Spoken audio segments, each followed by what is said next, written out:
Sa puso ng Joseon, na nakahimlay sa gitna ng gumugulong na luntiang kabundukan at sa tabi ng mahinahong umaagos na ilog Semjen, matatagpuan ang tahimik na bayan ng Namwon. Ito ay isang lugar kung saan ipininta ng mga panahon ang tanawin sa makulay na kulay, kung saan ang mga bulaklak ng cherry ay lumulutang na parang rosas na nyebe sa tagsibol, at ang mga dahon sa taglagas ay nag-aalab sa pula at ginto.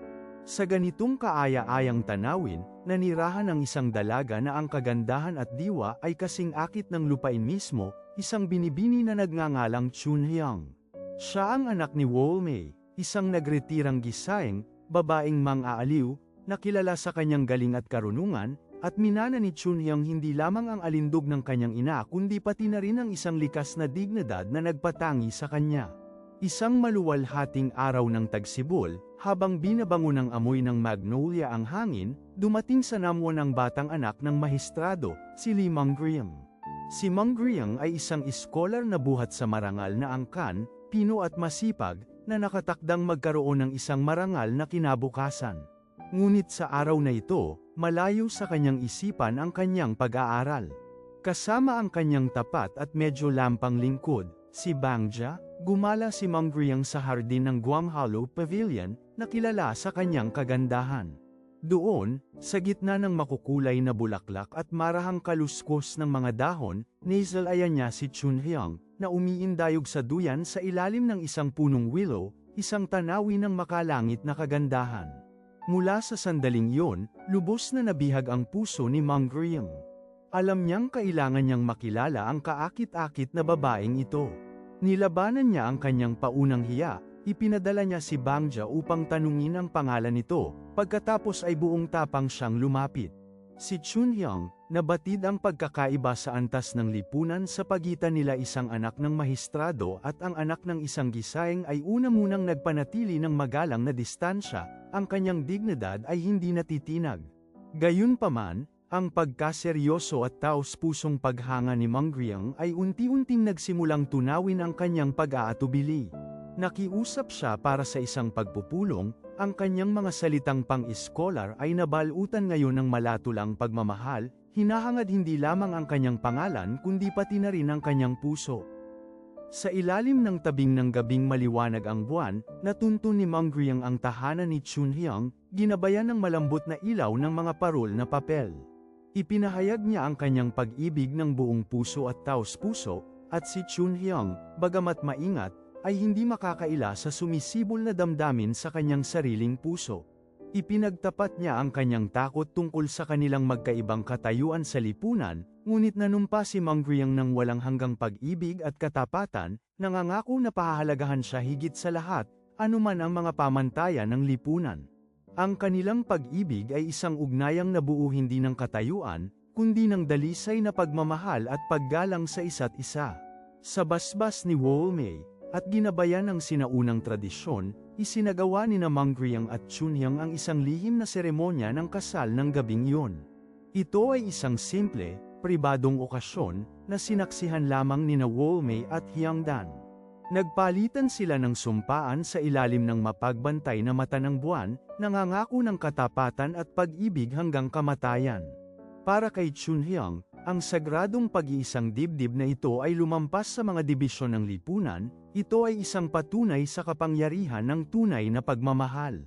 Ipinagkaloob ni Mangriang sa kanya ang isang walang kasing halaga na Yonjangdo, pilak na kutsilyong palamuti, isang simbolo ng kanyang hindi natitinag na pangako at isang panata ng proteksyon. Ang kanilang mga araw ay puno ng tahimik na kagalakan, ginugol sa pag-aaral at pagmamahalan, isang maligayang lihim mula sa mundo. Ngunit ang kaligayahan, lalo na ang ganoong kalalim na kaligayahan, ay madalas na panandalian. Dumating ang balita na ang ama ni Mangriang, ang mahistrado, ay na-promote at ililipat sa kabisera, ang Seoul. Nangangahulugan ito na kailangang umalis kaagad si Mangriang sa Namwon upang ipagpatuloy ang kanyang pag-aaral at maghanda para sa eksaminasyong imperial.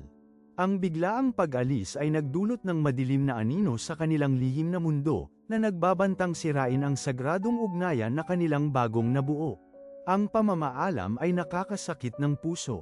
Ipinangako ni Mang Griang kay Chunhyang na babalikan niya ito, matapos makapasa sa pambansang pagsusulit at makamit ang tagumpay. Hiniling niya sa kanya na manatiling malinis at matatag, sinisiguro na ang kanilang paghihiwalay ay isang pagsubok lamang ng kanilang pag-ibig. Si Chunhyang, na may mabigat na puso sa lungkot, ay nanumpa na mananatiling tapat, anuman ang hirap. Siya ay nagpaalam sa kanya nang may lumuluhang mga mata, kumakapit sa kanyang pangako bilang isang salbabida, pinagmamasdan ang kanyang papalayong figure hanggang sa siya ay naging isang maliit na butik na lamang sa liku-likong daan, nawawala sa ulap. Ang mga buwan ay naging isang taon, at pagkatapos ay isa pa. Ang mga liham mula kay Mang Griang ay dam-alang, at si Chunhyang, bagamat matatag, ay nakaramdam ng lumalaking kirot ng kalungkutan. Pagkatapos ay dumating ang kinatatakutang balita, isang bagong mahistrado, si Bayan Hakdu, ang itinalaga sa Namwon. Siya ay kilala sa kanyang kalupitan at di mabusog na kasakiman. Ang kanyang pagdating ay nagdulot ng agarang pagbabago sa tahimik na kapaligiran ng bayan, naglagay ng anino ng takot at panggigipit sa dating masiglang komunidad. Naramdaman ni Chunhyang ang isang malamig na pangamba na gumapang sa kanyang puso, isang prediksyon ng mga pagsubok na darating.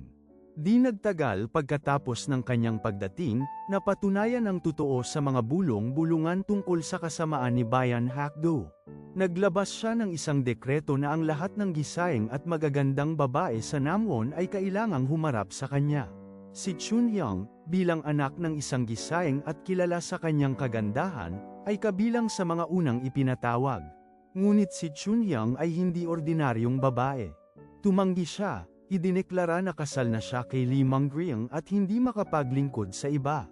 Ang kanyang pagtanggi, isang matapang na gawa ng pagsuway laban sa isang makapangyarihang sato, mahistrado, ay lubos na ikinagalit ni Bayan Hakdu, na nagpaalab sa kanyang puot.